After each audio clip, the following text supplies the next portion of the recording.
গরু জবাই করছিলেন না কিনা? জি না, আমরা গরুর মাংস কিনে আনছি বাজার থেকে, অত্যন্ত টাটকা এবং একেবারে ফ্রেশ। যেটা আসলে রান্নাটা আমরা খেয়ে পরখ করেছি, অত্যন্ত চমৎকার রান্না। এই যে আপনাদের পারিবারিক যে বন্ধনের দৃষ্টান্ত দেখলাম, আসলে অনেক পরিশ্রম করছেন, তো এই আয়োজন কতটুকু সফল হয়েছে বলে মনে করেন?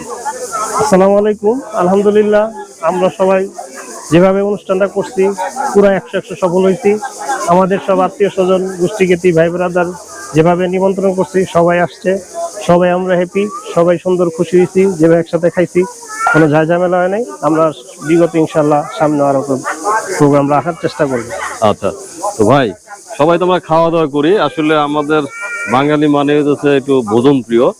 তো যখনই দেখা সাক্ষাৎ আমরা কিন্তু খুব অতিথি পরায়ণ এবং খাদ্য রসিক হিসেবেই খাবারটাকে অনেক বেশি মনে করি। তো এই যে আমরা আজকে খাবারগুলো খাইলাম, এই খাবারদের যে টেস্ট, মানে যে বড় পাতিলে রান্নার যে টেস্ট, লাকড়ির চুলার যে টেস্ট, সেটা কিন্তু পুরোটাই পাইছি আমরা। কিন্তু এটা কিন্তু আলাদা আলাদা করে যদি সবার বাড়ি রান্না করে, তো সেই টেস্টটা কিন্তু পাওয়া যেত না, আমরা পাইতাম না। আর এইখানে অনেক দিনের পুরান একটা ঐতিহ্য আজকে আমরা করছি, প্রায় অনেক দিন যাবত এই বাসনে খাওয়া দেখেন। আমরা কিন্তু বাসনে খাবার দিচ্ছি, বাসনের খাবার কিন্তু এক রকমের উঠেই গেছে দেশ থেকে। আমরা বাসনের খাবার খাইছি, সুন্নতি ভাবে খাবার খাইছি, আমরা সবাই মিলেমিশে ভাই ব্রাদার চাচা খুড়া যারা আছিল সবাই খাইছি, তৃপ্তি সহকারে খাইছি। আর এটা নতুন একটা মনে হইলো যে অনেকদিন পরে বাসনে ভাত খাইলাম, নিজের কাছে একটা ভালো লাগছিল।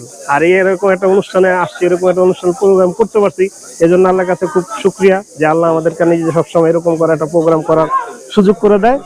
ইনশাল্লাহ আগামীতে আমরা এই প্রোগ্রাম করার চেষ্টা করবো। আমরা সবাই আছি, খুব ভালো আছি, আমাদের হাওলাদার বংশ সবাই এক জায়গায় হয়েছি, এই জন্য আমরা সব খুব খুশি। তো মাংসের লবণ দেখছেন কেমন হলো? না মাশাআল্লাহ খুব সুন্দর, ঠিক আছে। আর বিশেষ করে এই পরিবারের মিলন মেলার যে একখানে বসে যে খাওয়াটা, এটা খুব সুন্দর একটা আনন্দের বিষয়। আর খুবই একটা খাওয়া, আগে যেহেতু আমরা পূর্বে খাইছি, যেহেতু একটা যে মিলন মেলার খাবারটা এরকম স্বাদ কোনো অনুষ্ঠানে এরকম পাওয়া যায় না।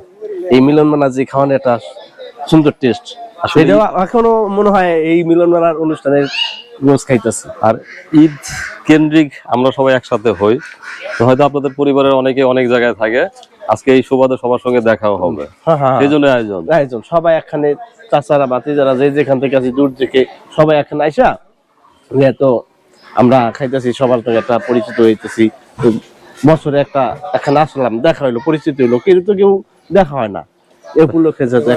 গোপন কথা বলেন, তাহলে আজকে যে আয়োজন এখানে হচ্ছে, আমার মনে হয় যে আপনাদের বাড়িতে তো এরকম আয়োজন হবে না, কোন বাড়িতে আপনাদের ফ্যামিলির ভিতরে হয়তো সকালে মিষ্টি মুখ করছেন, কিন্তু আপনারা টার্গেট করছেন যে আসলে আমরা সবাই একবেলা একসঙ্গে খাবো। এই জন্য বাড়িতে হয়তো আজকে এই ধরনের রান্না হবে না। না, আমরা সবাই নিয়ত করি, তো সবাই ফ্যামিলি যে যার ফ্যামিলি আছে সবাই এখানে এই অনুষ্ঠানটা আমরা খাবো। আচ্ছা, দেশে বিদেশে যে যেখান থেকে এই ভিডিও দেখছেন প্রত্যেককে জানাচ্ছি ঈদ মোবারক। গোলাম ভাই, জি ভাই, ঈদ মোবারক। জি ঈদ মোবারক। তো আশা করি ভালো আছেন, একটু যদি আপনাদের আয়োজন নিয়ে বলেন। আয়োজন আসলে ঈদের দিন আমরা সবাই আমাদের আত্মীয় স্বজন যারা আছে, ইভেন বেসিক্যালি আমাদের পরিবারের যারা আছে, মোটামুটি মানে আমাদের গোষ্ঠীর যারা আছে সবাই মোটামুটি আমরা আজকে এই দিনে দাওয়াত করেছি, যেন আমরা সবাই একত্রিত হয়ে আসলে একটু খাওয়া দাওয়া করবো সবার সাথে। অনেকের জানাশোনা নাই, অনেকেরই চেনে না। তো আমাদের গোষ্ঠীর যেই লোকজন তারা আসলে একজন আরেকজনকে চেনে না। এই বিষয়টা আসলে আমার কাছে একটু কষ্টের মনে হয়েছে, এবং আমি মনে করছি যে এটা আসলে উচিত না।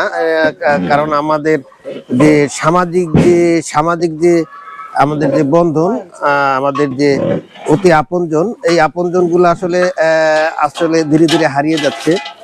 আসলে ভাই ভাইকে চিনছে না, অতি কাছের নিকটাত্মীয় একজন আরেকজনকে চেনা জানা আসলে হচ্ছে না। ভাই এই আয়োজন কি প্রথমবার নাকি? না, এর আগেও আমাদের এরকমটা হয়েছে, কিন্তু এর মধ্যে কিছুদিন হয় নাই, বাদ পড়ছে।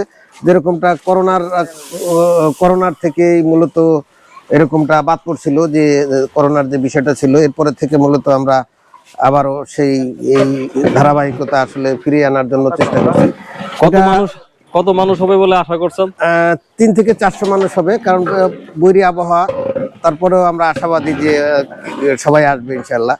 আচ্ছা, তো গোলাম ভাই আসলে আমার সপরিবারে দাওয়াত দিচ্ছেন, তো বৃষ্টি না হলে যেমন আমার পরিবার হয়তো আসবে, তো বৃষ্টির কারণে হয়তো অনেকে আসতে পারবে না বৃষ্টি হলে, হ্যাঁ ইনশাল্লাহ। তো সেই আশঙ্কা করছেন? জি জি জি। একটু যদি আয়োজনে বলেন কি থাকছে খাবারের মেনুতে? আজকে খাবারের মেনুতে আছে একেবারে সেই আমাদের ঐতিহাসিক খাবার, যেটা আসলে গরুর মাংস এবং ডাল ভাত, যে জিনিসটা আমরা আসলে ঐতিহ্যগত ভাবেই, মানে ঐতিহাসিক ভাবেই, যেমনটা দেখছেন এই বাড়ি আমাদের দাদার বাড়ি।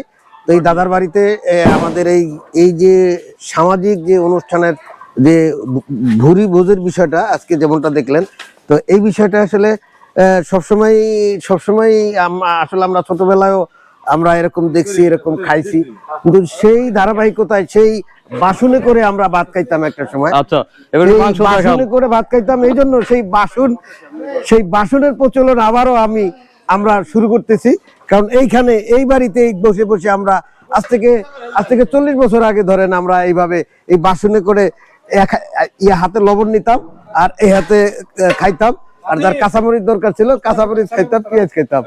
ভাই মাংস কয় ডেক? মাংস হচ্ছে 2 ডেক। না 2 ডেক। 2 ডেক, হ্যাঁ। গরু জবাই করছিলেন না কিনা?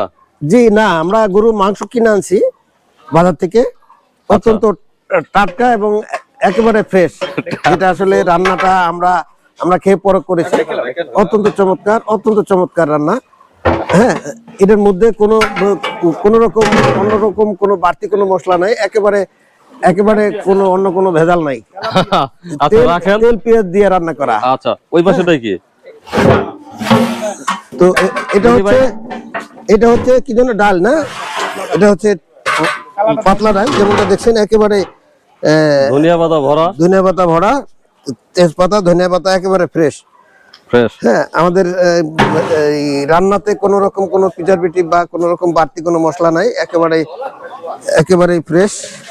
তাহলে ভাই আর গরুর মাংস, ডাল আর ভাত। গরুর মাংস, ডাল আর হচ্ছে ভাত, যেটা আমরা সেই আগের ঐতিহ্য বললাম না আপনাকে, যে আমরা চেয়ার টেবিলে বসে খাইতে খাইতে আমাদের যে আসলে যেই ধারণাটা আমরা আসলে জন্মাইছি, কিন্তু আসলে এর আগে আমরা কিভাবে খাইতাম, বা সেই বাস্তবতাটাকে আসলে উপলব্ধি করে মূলত আমাদের এই ব্যতিক্রমী আয়োজন, এবং সেই জায়গাটা থেকেই আসলে সেই আগের জায়গায় আমাদের ফেরত যাওয়ার একটা মানসিকতা বা একটা ভালো লাগার যে জায়গা, সেই জায়গাটা থেকেই মূলত এই ব্যতিক্রমী আয়োজনের আসলে উদ্যোগ গ্রহণ করেছি। আপনারা পরবর্তীতে আমরা খাবারের পর্যায়ে যাব। হ্যাঁ ইনশাআল্লাহ।